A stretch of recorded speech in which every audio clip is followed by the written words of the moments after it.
नमस्ते, आपका स्वागत है एनालिटिका आयुर्वेदा चैनल।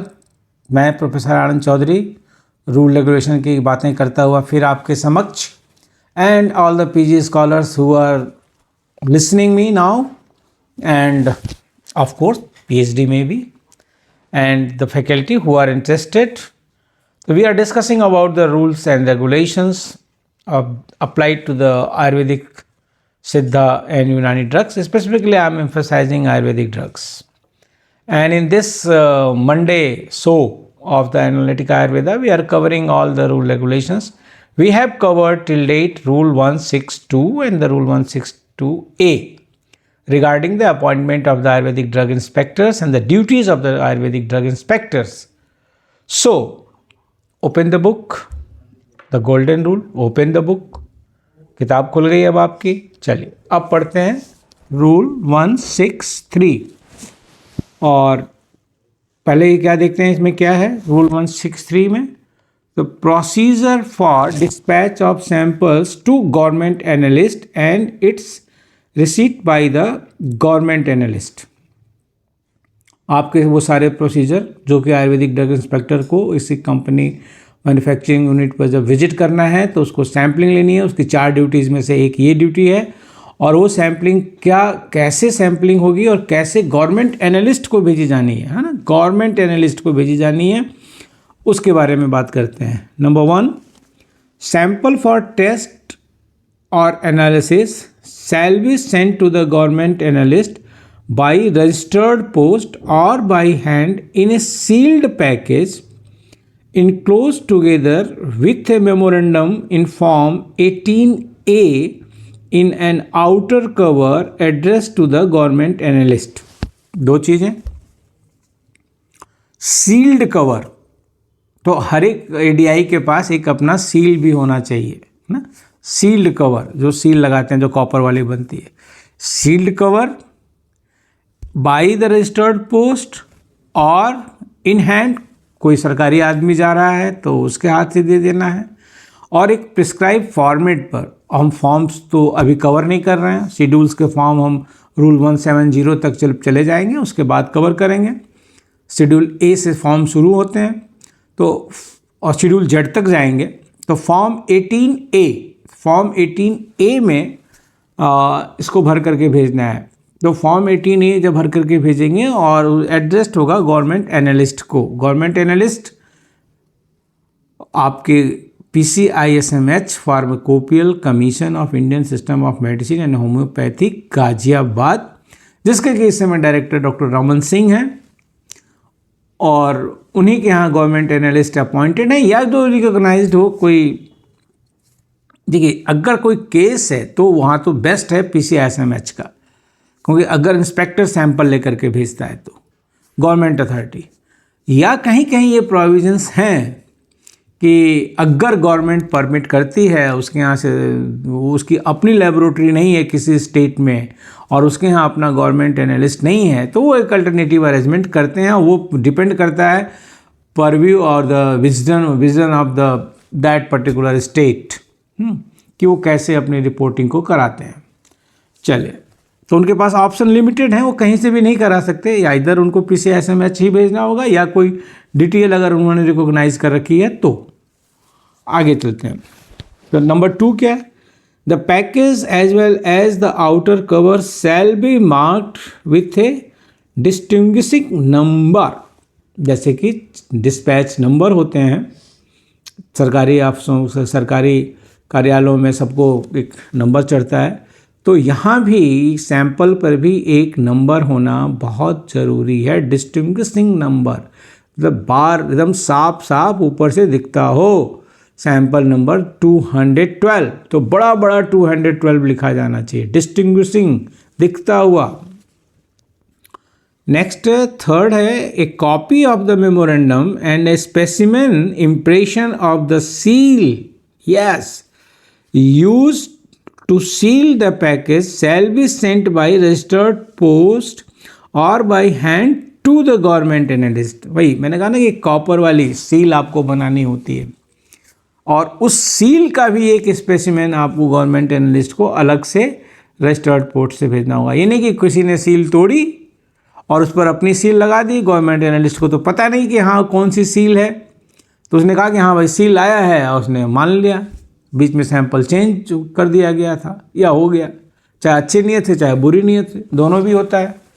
किसी को फंसाना है तो ख़राब डाल दो, किसी को बचाना है तो अच्छा डाल दो, वो तो नीयत के ऊपर डिपेंड करता है कि हमारा उद्देश्य क्या है ऑन दैट। तो सील्ड का जो आपकी सील है, seal impression of the seal used in to seal, अच्छी लैंग्वेज है, तो वो आपको वहाँ पर भेजनी होगी। हमें याद है हम लोगों ने सबसे पहले जामनगर में अपनी सील बनवाई थी, क्योंकि वहीं पर नौकरी की शुरुआत हुई, वहीं लेक्चरर थे सन 2000 में, तो सील करने की ज़रूरत पड़ती थी, एग्जामिनेशन से कुछ भी आता जाता था, तो हमको बताया गया कि आप सील बनवा लीजिए। तो कॉपर की एक सील हम लोगों ने सबने अपनी अपनी बनवाई थी, हम जो भी लेक्चरर 6 लोग एक साथ आगे पीछे 2-3 महीने में ज्वाइन किए थे, तो तब से इस सील शब्द से परिचय है और सील बनानी चाहिए। वो सील आज भी रखी हुई है और एक अच्छा सिस्टम है सील के लिए। नंबर 4 क्या है? On receipt of the package from an inspector, the government analyst और an officer authorised by him in writing in this behalf shall open the package and shall also record the condition of the seal on the package। ये वो नहीं है कि चिट्ठी आई और बाबू ने खोल दिया और अधिकारी को दिखा दिया, चिट्ठी आई किसी ने भी खोल दिया और दिखा दिया, नहीं, यहाँ पर एक प्रोविज़न है कि सबसे पहले आप फोटोग्राफी करेंगे, जहाँ तक मैं समझता हूँ, कि उस सील का जो सील भेजी गई थी उस सील के कंडीशन के बारे में रिपोर्ट लिखेंगे कि सील डैमेज थी कि इंटैक्ट थी कि बिगड़ी हुई थी, डिफॉर्म थी, डिसेप थी या बिल्कुल ओपन कर दी गई थी। या आपको सील की रिपोर्ट पहले लिखनी है, सैंपल बाद में देखना है। और या तो इंस्पेक्टर के द्वारा जो भेजा गया है गवर्नमेंट एनालिस्ट खुद उसको देखेगा, या अगर उसने किसी को ऑथराइज कर दिया है इन राइटिंग तो वो उनको देखेंगे। नेक्स्ट क्या कहते हैं ये? After the test or analysis has been completed, one copy of the result of the test or analysis shall be supplied forthwith to the sender in Form 13A. A copy of the result in Form 13A shall be sent simultaneously to the controlling authority and the Drug Controller India। ये देखिए, form भेजा गया, sample भेजा गया form 18A में, report भेजी जा रही है फॉर्म 13A में, और ये 13A की जो कॉपी है ये भेजी जाएगी ड्रग कंट्रोलर ऑफ इंडिया को भी और कंट्रोलिंग अथॉरिटी को भी। तो कंट्रोलिंग अथॉरिटी जनरली SLAs में स्टेट के डायरेक्टर्स हैं, अगर वो टेक्नोक्रेट्स हैं तो, अगर नहीं ब्यूरोक्रेट्स होगी तो भी जाएगी रिपोर्ट। कंट्रोलिंग अथॉरिटी वही होते हैं, स्टेट लाइसेंसिंग अथॉरिटी अलग हो गई, कंट्रोलिंग अथॉरिटी अलग हो गई, दोनों को समझने का प्रयास करिए। अगर डायरेक्टर स्टेट का IAS PCS है तो वो SLA का चेयरमैन नहीं हो सकता, स्टेट लाइसेंसिंग अथॉरिटी का चेयरमैन नहीं हो सकता, वहाँ के लिए टेक्नोक्रेट का होना ज़रूरी है, BMS क्वालिफिकेशन ज़रूरी है। लेकिन ये रिपोर्ट उसको जाएगी, किसको? कंट्रोलिंग अथॉरिटी, जो डायरेक्टर है। अब वो डायरेक्टर अगर IAS PCS है तो उसको ही जाएगी, अगर वो डायरेक्टर BMS है, BHMS है, BUMS है, BSMS है, उसको जाएगी। राइट, आगे पढ़ते हैं और फिर ये लिखते हैं कि pharmacopoeia commission for Indian system of Indian medicine, pharmacopoeia commission for Indian medicine and homeopathy PCIMH and Central Drug Laboratory of Indian Medicine and Homeopathy to function as Central Drug Laboratory for the purpose of testing or analysis of Ayurveda, Siddha, Unani and Homeopathy drugs। पहली बार homeopathy नाम आयुर्वेद वाले chapter में आया, हाँ, नहीं तो ASU ही चलता था, लेकिन यहाँ पर होम्योपैथी भी सामने आया क्योंकि PCIMH एक ही है और central drug laboratory of the Indian medicine and homeopathy. अब ये सब पार्ट है, ये सब चेंज हो जाना चाहिए, पहले इसका सेपरेट एग्जिस्टेंस था लेकिन अब नहीं है। अब PLIM PMH ये सब चीज़ें मिला करके एक कर दी गई हैं। चलिए अब रूल 163A पढ़ते हैं। फंक्शंस क्या हैं? तो pharmacopoeia commission of Indian medicine and homoeopath at Ghaziabad Uttar Pradesh under the central government shall function to develop and amend standards of Ayurvedic, Siddha, Unani and homeopathy drugs and published pharmacopoeial monographs, formularies and standardized procedures with the approval of the central government laboratory of the Pharmacopoeia Commission shall be the central drug laboratory for Indian medicine and homeopathy for the purpose of testing or analysis of Ayurveda, Siddha and homeopathy drug with the approval of the central government laboratory of the Pharmacopoeia Commission shall be the central drug laboratory for okay. तो ये इनका कहना है rule 163A के अंतर्गत कि पहले जो बात आती थी कि सेंट्रल ड्रग लेबोरेटरी कोलकाता बहुत पहले 1982 के आसपास जब ये सैंपल्स के लिए सेंट्रल ड्रग लेबोरेटरी कोलकाता थी, लेकिन अब आयुर्वेद, सिद्धा और यूनानी और होम्योपैथी ड्रग्स के लिए एक अलग से लेबोरेटरी हो गई है, वो pharmacopoeia commission for Indian medicine and homeopathy, और यही एक सेंट्रल ड्रग लेबोरेटरी मानक है। इसी गाजियाबाद में इसी का ये काम है कि वो मोनोग्राफ्स, फार्मूलरीज और स्टैंडर्डाइजेशन के जो भी पैरामीटर्स हैं PCIMH करेगी, और PCIMH ही एकमात्र अथराइज संस्था है जो कि ये टेस्ट और एनालिसिस भी सेंट्रल गवर्नमेंट के बिहाफ पर करेगी। अगर कोई भी प्रोसिक्यूशन है, कोर्ट केस है, तो उसमें इसकी रिपोर्ट सबसे ज़्यादा ऑथेंटिक मानी जाएगी, और ये संस्था काम कर रही है।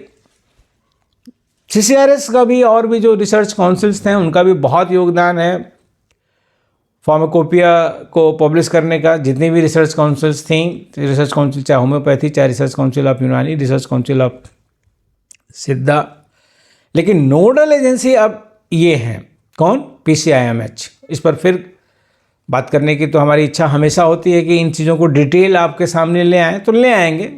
किसी दिन याद आ गया तो लाइव में भी आ जाएंगे, नहीं तो रिकॉर्डिंग ही करके बताएंगे कि इसका इतिहास क्या है, कब ये तीन संस्थाएं अलग अलग काम करती थीं, कब इन तीनों को मर्ज किया गया, फिर एक बनाया गया, फिर एक को और थोड़ा अपग्रेड किया गया, फिर कैसे कैसे API यानी कि आयुर्वेदिक फार्माकोपिया ऑफ इंडिया, फिर APC कैसे CCRS गवर्न करती रही, फिर कैसे अब APC को भी चेंज किया गया, कितने सारे लॉज चेंज हुए और वो फिर आकर के PCIMH के साथ काम कर रहे हैं। ये सब चीज़ें इंटरेस्टिंग है, जानना चाहिए और ज़रूर इस पर बात करेंगे। चलिए आगे पढ़ते हैं। रूल 163A क्या कहता है? ये तो मुझे लगता है कि इसको शुरू अगर मैं करूं तो ये फुल 20 मिनट का टाइम लेगा, तो इसको हम छोड़ते हैं।